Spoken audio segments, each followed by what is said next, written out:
Бир киши досун зыярат кылган анын дүкөнүнө барат.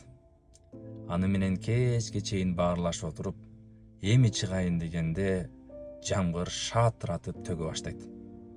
Ошондо дүкөндүн ээси болгон досу колундагы кол чатырын, зонтигин берип досуна узатат. Арадан бир канча күн өткөндөн кийин баягы эки дос жолугат.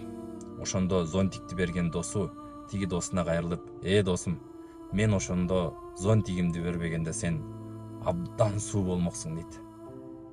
Досу эмне дээрин билбей, унчукпай калып калат.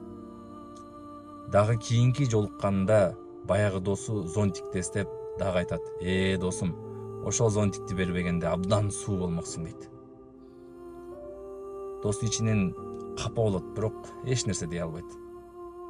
Бир күнү дагы жолукканда бир суунун жанынан өтүп баратып, тигил дос айтат экен: досум, мен зонтигимди сага бербегенде абдан көл шал болуп суу болмоксуң" дегенде, баягы дос өзүнүн кийими менен ошол жанындагы сууга секирип түшөт экен да, андан кийин чыгып туруп айтат экен да: досум, көп болсо ушунчалык суу болмокмун, мындан артык суу болмок эмесмин" дептир.